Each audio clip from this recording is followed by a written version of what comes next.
Hi, welcome to the video. Make sure to like and subscribe if you enjoy, and comment your thoughts and opinions on the stories. Let's get started. Am I the antagonist for punishing my son for excessively staring at strangers? My 36F son, 10 male, has a strange habit of observing and analyzing strangers he encounters in public. He often just looks at strangers and try to deduce their age, height, nationality, ethnicity, what their job is, and what they're doing at the moment. I'm really puzzled by this behavior and sometimes get really frustrated with him as when he's really deep in his thoughts analyzing the person. He tend to stare at them for a while, and when the person catches on, it may cause them to feel uncomfortable. My husband, 40 male, on the other hand, thinks it's alright for him to do so, and thinks since he thought it was normal for kids to exhibit signs of curiosity, and that we should encourage it.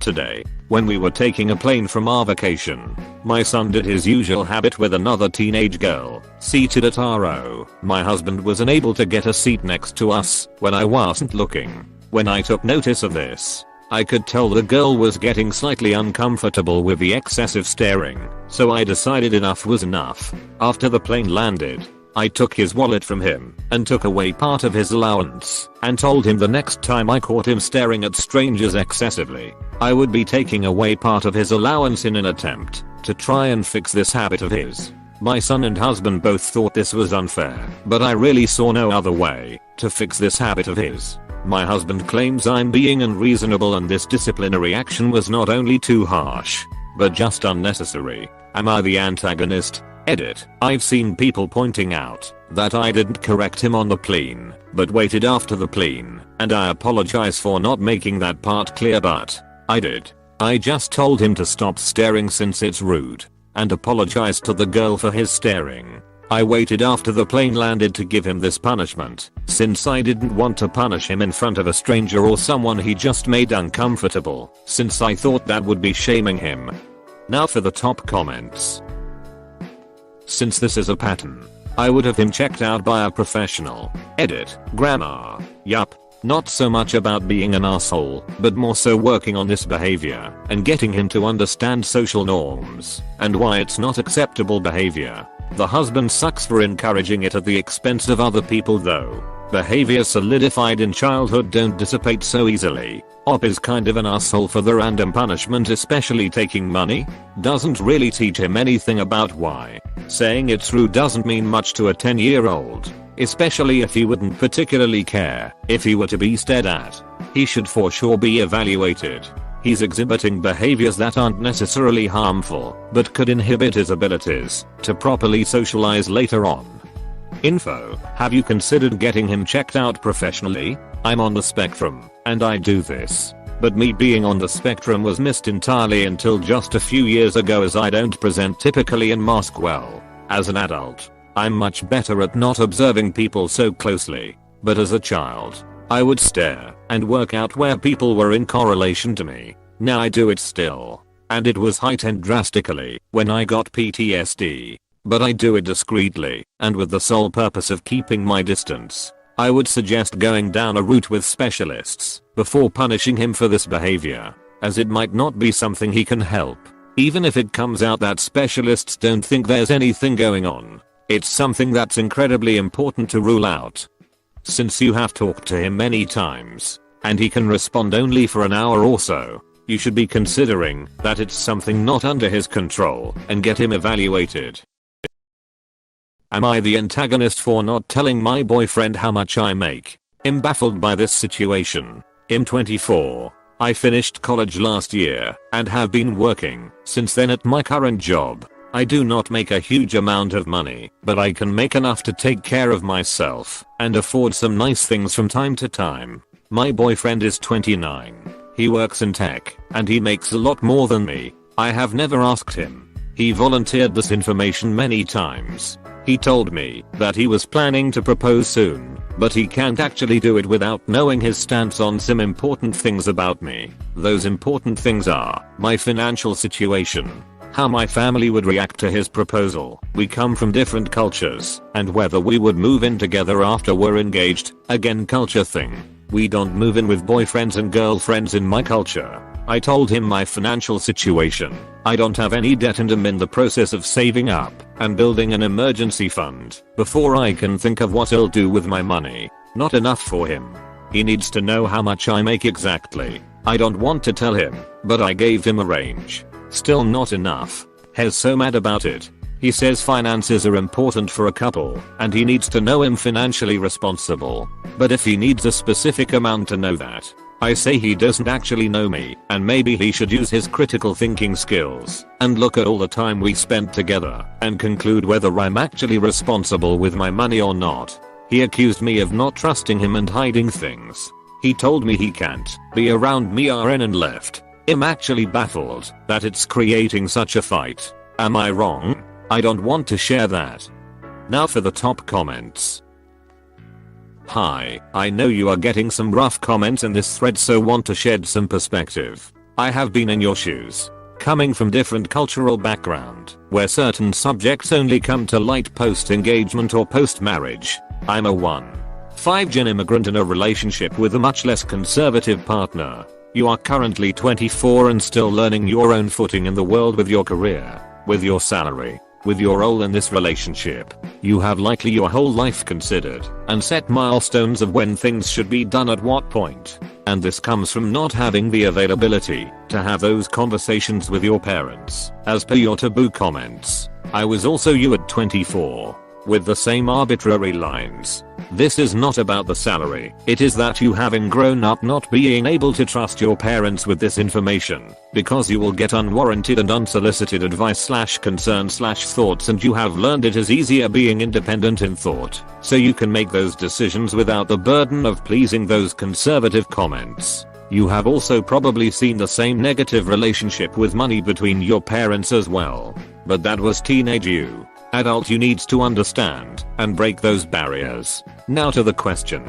I believe this is a soft you're the a-hole. Not because of what people are saying, but because you are saying that you are comfortable being in a relationship with someone with these guards up. I don't believe you are ready to be serious enough for an engagement, and that is fine, but that is something that needs to be communicated.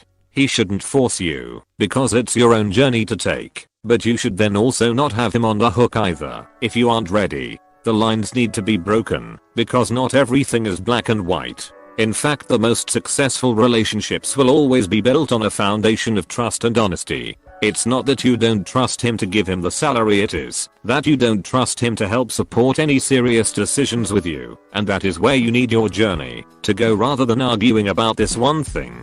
Get away from me vs the universe to us vs the universe. You both need to be on a path to true partnership before even getting to engagement. Good luck in your journey, and let me know if you need more advice from another that ran this path for the past 8 years. When my husband started talking about getting married, we told everything about money. We did not want surprises or unrealistic expectations. Got to have that trust. When getting married and proposals and whatnot, finances are a key topic you need to have a conversation about. It's the second leading cause for a divorce. Knowing how much you make, even though he makes more than you, it will let him know how well you handle money. It's a fact. Money determines everything in your lifestyle. If you aren't able to share that topic with the man who plans to propose, you aren't ready for that type of commitment, or he isn't the one for you. Am I the antagonist for telling my husband to give me back our child in front of our relatives? My husband and I have a toddler who is almost 3 years old. He is in the midst of his terrible toss and most days are extremely trying. He is currently also showing a strong preference for me over my husband. He refuses to go to my husband and prefers that I do the caretaking and comfort him when he feels down.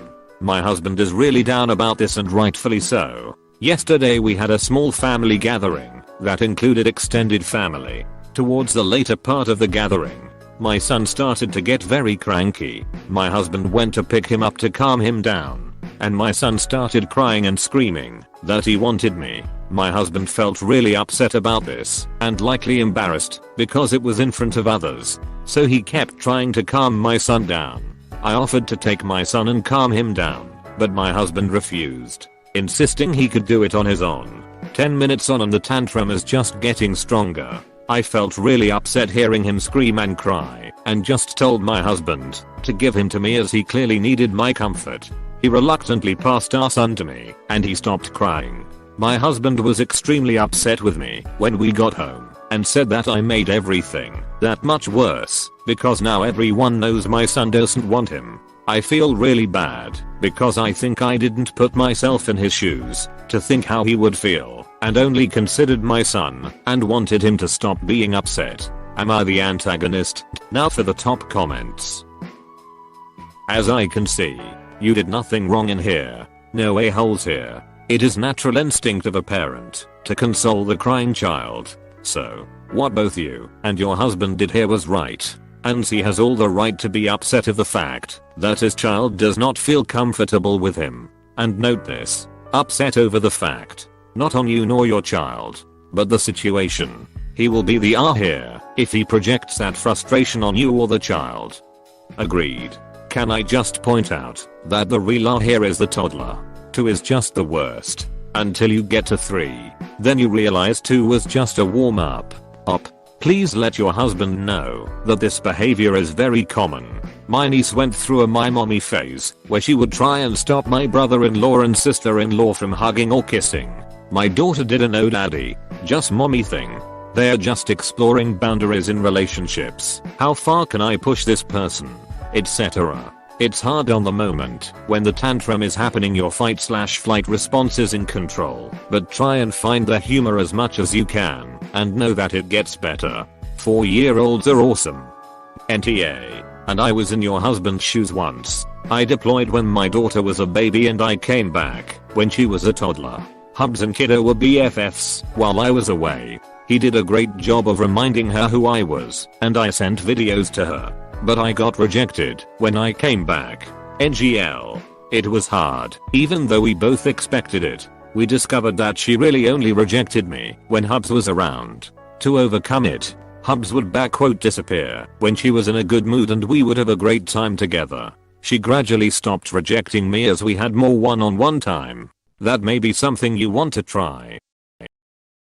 Am I the antagonist for giving my niece some food when my brother said I shouldn't? I, M44, was staying with my brother, M39, for a few days. He has a 13-year-old daughter that we will call Amy. Amy is generally a very sweet kid, but she can be a bit impolite sometimes. We were talking, and she said something rude. My brother told her to apologize from me, but she refused. My brother then told her she can't have anything to eat until she apologizes. I told him to take it easy. I don't want an apology. But he didn't listen to me. She is very stubborn and wouldn't apologize and went to bed hungry. I felt bad about it, so after my brother went to sleep I made her a sandwich. Next day he found out about it and got really angry. Said I undermined his parenting. I think the punishment was too much. AITA. Now for the top comments.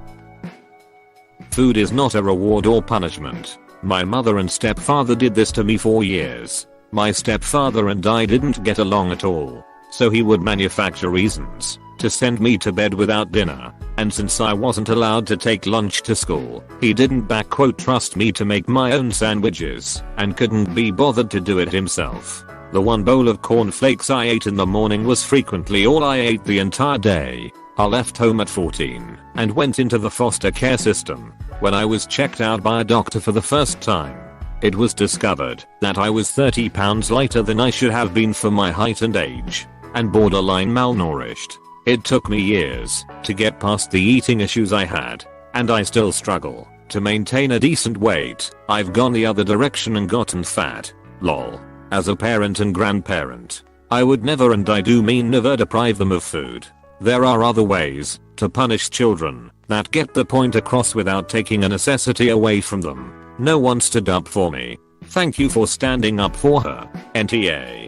NTA. There are many reasonable ways to punish a teenager. Starvation isn't one of them. Can I ask, did your parents pull this shit when you and your brother were young? Is that why he considers it a good style of parenting? Yes, our parents did this kind of punishments a lot. They were actually worse. Am I the antagonist for confronting a pervy hotel guest? I, 23F, was confronted by guest J, 60, male, hotel guest in our sales manager's office. I'm the assistant general manager at a hotel. For context, today I was in a meeting with our sales director when Jay walked in and pretended to pull laundry soap on my head. I asked him what he was doing, and he said he was just lathering me up. I asked him what he meant by that, and he asked me what I wanted it to mean. I told him I didn't want it to mean anything to me. For context, I have had previous interactions with Jay where I express my discomfort with him. For instance, he rubbed my back and snuck up behind me to say hey baby. I told him I did not find this funny and I did not appreciate my personal space being invaded. He apologized for scaring me and I thanked him for his apology. I remained short but professional in my interactions with him. Now back to what happened today. I'm in the sales manager's office and he looks at me and asks why I don't like him. I told him I never said that. He turns to the sales manager and says she don't like me because I scared her. The sales manager responds saying oh she's only 23 and doesn't get how things work yet. He then said to me don't worry, I'll get you to loosen up. I was too stunned to speak. They then continued saying that I'm not stuck up, but I need to relax. I felt very uncomfortable and responded that I do not like my personal space being invaded and I do not want to be touched. Jay made a circular gesture with his hands and said from now on I'm staying at least 3 feet away from you. I said that would be great. He looked irritated and said that has been a guest in many hotels and he just likes to play around and he's from a different generation and people don't get it these days. He quickly left after that comment. Our sales director told me that the way I talked to him was bitchy and he is still a paying customer. I told her I will not tolerate my boundaries being ignored. She said she sympathized with me but stated that's just how guys from his generation acted. I want to go 2 hours about this, but I fear they may dismiss me. So Reddit, am I the antagonist for being bitchy with an old perv? Update. He is now checking out tomorrow instead of August. Do you think I should still go 2 hours about it? Now for the top comments. NTA. This is harassment. Just because something was considered acceptable way back when doesn't mean it is now. Nor does it make it okay if someone is a paying customer. Ask. I'm sorry, but where in my job description does it say that I have to put up with sexual harassment? Thank you. I just really need an outside perspective on this. I've dealt with creeps before but not to this extent. NTA. Go 2 hours, and if they dismiss you. So, I'm in hours. Go 2 hours. NTA. Am I the antagonist for reporting a pet store employee for saving my number? I, F18, have a couple cats, lizards, snakes and tarantulas. So I frequently make trips to my local pet store. I also occasionally take my bearded dragon with me because she enjoys attention and being on my shoulder as I walk around. After a couple times the employees recognize me and I remember them. About a week ago there was a guy I've never seen before. Maybe new or I just never came in during his shift. Whatever, I thought nothing of it. I go to get crickets and he comes to help me. Makes small talk about what animals I have and such. He was nice and gave me the crickets and I went to get whatever else I needed. He was at the register and at this store they always ask for your phone number so that you can get points and rewards. I put it in the pin pad thinking absolutely nothing. Pay and leave. A couple hours later I get a text along the lines of hey, this is from the pet store. I was super confused and kinda creeped out. The next morning I called the store and spoke to a manager. Then told them what happened. When I brought this up to my brother he said I should have just ignored him instead of potentially getting him fired. I only said anything because I'm not sure how their system works and if they can see personal information that's linked to my account. But I have my address, number and cards on it. I also wouldn't feel comfortable going back to the store, so am I the antagonist? Edit. I did forget to mention that the guy was obviously older than me and I'm 18, but literally looked like 12 LMAO. He seemed maybe late 20s. Now for the top comments. NTA. It would be wrong not to report this. He jeopardized your safety, your privacy, and his employer's reputation. He ruined your trust and his employer's trust. He needs to be fired. And we can only hope that he will learn from this. Your brother needs to take this seriously. Being nice is not your responsibility here. Being nice could get her stalked. NTA. Privacy violation and likely against the rules. Super creepy and inappropriate. Unless you asked for him to text you, you didn't. Not your fault if he gets fired for it. Edit. Did you ask how he got your number or ask him to not text you? Not that it matters for our purpose, but in case he could access other info like you said. I punched it into the pin pad and it shows up on the screen along with my name and points. I'm not sure what other info comes up, which is why I called. I assume he wrote it down or something while I was putting my card in and grabbing my bags.